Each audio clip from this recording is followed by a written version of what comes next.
갓난아기를 개처럼 묶은 남편. 제 남편이요. 갓난아기를 개처럼 묶어놓고 게임을 했어요. 여러분 안녕하세요. 매일 눈팅만 하다가 도저히 이 분노를 삭힐 수가 없어서 난생 처음 회원가입하고 글을 씁니다. 저는 11개월 된 아기를 키우는 32살 맞벌이 아내예요. 신랑과는 동갑내기 대학 동창이었는데 만났다 헤어졌다를 반복하다가 연애 6년 만에 사고쳐서 결혼한 지 1년 된 부부예요. 지금 진지하게 이혼을 고민 중에 있어요. 연애할 때도 게임에 빠져서는 연락 두절에 주말 내내 잠수 타는 통에 속을 엄청나게 썩였었어요. 그런데 글쎄 임신 사실을 알고 너무나도 기뻐하던 신랑의 모습에 속았죠. 결혼해주면 게임은 끊을 거야. 라는 그 개소리를 철석같이 믿은 게 제 인생 일대의 최대 실수였습니다. 결혼하고 나서는 가사는커녕 육아도. 아, 피곤해. 이따가 할게. 나중에 할게. 이 지겨운 레퍼토리를 반복하다가 결국 모든 게 제 차지였어요. 그나마 저는 칼퇴하는 직장이고 낮에는 5분 거리에 사시는 친정엄마가 애를 봐주셔서 남편보다는 제가 시간이 좀 더 많은 건 사실이었죠. 그런데 아무리 그래도 매일 가사에 육아에 직장일까지 제가 왜 이 모든 짐을 혼자서만 짊어져야 하는지 가끔은 정말 숨이 턱 막히고 미쳐버릴 것 같았습니다. 진지하게. 여보, 나 너무 힘들어. 제발 좀 도와줘. 하고 애원해도 그때뿐이었어요. 잠깐 도와주는 신용만 할 뿐 금세 자기 할 일 한다며 제쳐두더라고요. 야근한다고 늦고 회식한다고 늦는 남편의 말도 사실 의심스러운 게 한두 가지가 아니었습니다. 주말에도 특근한다고 아침부터 나갈 때마다 제 머릿속에는 혹시 PC방 가는 거 아니야? 라는 의심이 맴돌았어요. 왜냐면 그렇게 야근과 특근이 많은 직장도 아니고 무엇보다 야근 특근 수당을 받아온 적이 한 번도 없었거든요. 애 낳기 전에는 진짜 회사 감사 문제로 야근할 때는 분명 급여에 몇십만 원 정도 차이가 있었는데 애 낳고 나서는 야근, 특근이 거의 매일 매주 밥 먹듯이 하는데도 급여는 예전 칼퇴할 때랑 별반 다를 게 없었습니다. 급여 명세서를 아무리 들여다봐도 야근 특근 수당 항목은 찾아볼 수 없었죠. 그래서 한 번은 이 이야기를 남편에게 꺼냈더니 기가 막힌 변명을 늘어놓는 거예요. 요새 회사 분위기가 안 좋아서 야근 특근 수당 신청하면 매국노 되는 분위기야. 다 같이 고통 분담하는 차원에서 신청 안 하고 있어. 자기는 나 못 믿는 거야? 맙소사 네 저는 그 자식을 믿을 수가 없었어요. 이렇게 남편을 불신하는 제가 싫을 정도로 제 자신이 비참했습니다. 그렇게 우울하게 살다가도 아직 눈에 넣어도 아프지 않을 아이를 보며 참자 힘내자 다짐하고 살았어요. 그런데 어제 정말 제 인생에서 입에 담기도 어려운 믿기 힘든 일을 제 눈으로 직접 목격하고야 말았습니다. 어제는 고등학교 동창 친구가 결혼 전 청첩장을 준다고 동창 모임을 하기로 해서 일주일 전부터 남편에게 신신당부했어요. 여보, 나 오늘 진짜 중요한 모임이니까 일찍 와서 꼭 아이 좀 봐줘. 정말 오랜만에 기분 좋게 외출을 했죠. 오랜만에 맥주도 마시면서 수다도 떨고 처녀적 기분을 만끽하며 신나게 놀다가 밤 12시쯤 집에 들어왔어요. 간만에 기분도 좋았고 아이 보느라 수고했을 남편 칭찬도 해주며 부부관계 개선도 해볼 겸 맥주 2캔이랑 맛있는 안주도 싸들고 들어갔습니다. 그런데 정말 다시 생각하니까 지금도 머리에서 피가 솟구치네요. 남편이라는 개새끼가 자기 자식이 기어다니지 못하게 소파 옆에 끈으로 개처럼 묶어놓고 컴퓨터 게임을 하고 있는 거예요. 11개월 아기는 한창 빠르게 기어다니고 걸음마 하려고 물건 잡고 일어서다가 쓰러뜨리고 보이는 건 모조리 입으로 가져가는 시기잖아요. 이 시기에 애 보는 거 정말 눈도 못 떼는 거 다들 아시죠? 그게 귀찮고 싫었나 봐요. 게임하는데 방해되니까.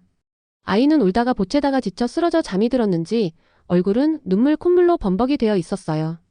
그 작은 게 얼마나 벗어나려고 몸부림치며 용을 썼으면 기저귀에서 똥이랑 오줌이 넘치다 못해 가랑이 사이로 줄줄 흐르고 있었습니다. 그런데 그 짐승만도 못한 남편은 저를 힐끗 보더니 왔어. 한마디 하고는 다시 게임에 몰두하더라고요. 그때였어요. 제 머릿속에서 그나마 한 가닥 부여잡고 있던 이성의 끈이 탁 하고 끊어지는 소리가 들렸습니다. 저는 그대로 남편의 머리채를 잡아 흔들면서 야, 이 미친놈아. 네가 이러고도 사람이냐? 하고 엉엉 울부짖었어요. 남편은 야! 너 미쳤어! 하고 소리 지르면서 저를 냅다 밀쳐내더라고요. 그래? 내가 미친 건지 네가 미친 건지 네 부모한테 전화해서 물어보자. 저는 악을 쓰며 소리쳤어요.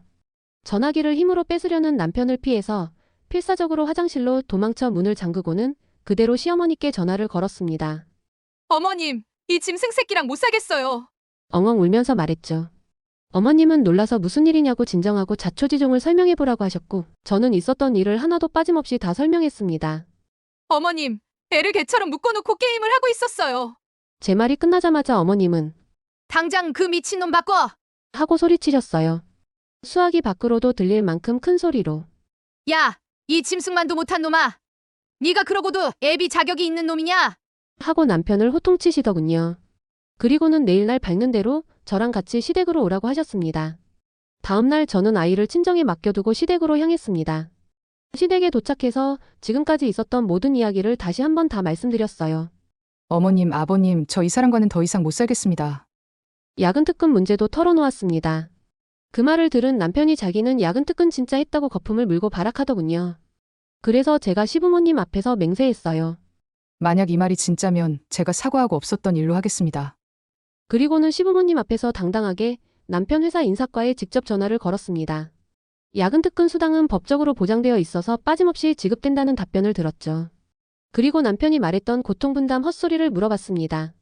요새 회사 분위기가 안 좋아서 야근 특근계 작성을 못 한다던데 그게 사실인가요? 그러자 인사과 여직원이 오히려 기가 차서 작은 중소기업도 아니고 그런 일은 있을 수도 없고 있어서도 안 됩니다. 하고 단호하게 말하더군요. 네, 혹시나 했지만 역시나였습니다. 매일 그렇게 늦게 들어오고 주말에 나갔던 게 전부 다 거짓말이었던 거예요. 그 사실을 확인하고 나니 시어머님께서 제 앞에서 엉엉 우셨습니다. 그럼 애 엄마가 애 보느라 힘들 때 너는 어디서 뭘 하고 있었던 거냐? 혹시 여자라도 생긴 거냐? 아버님이 다그쳐도 남편은 아무 말도 못했습니다. 뻔하죠. PC방에서 게임이나 하고 있었겠죠.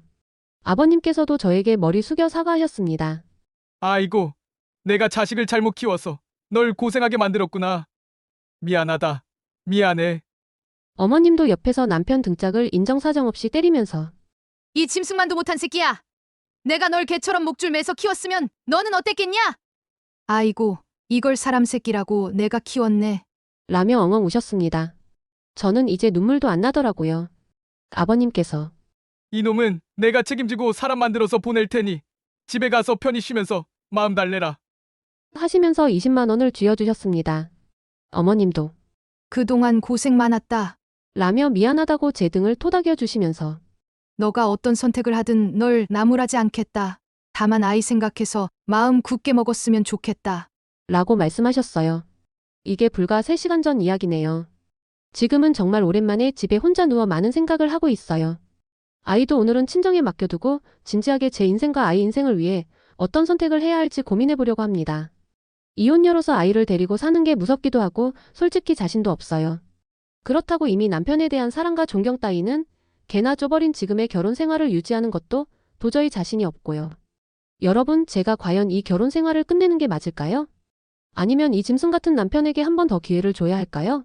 저 이제 정말 어떻게 해야 하나요?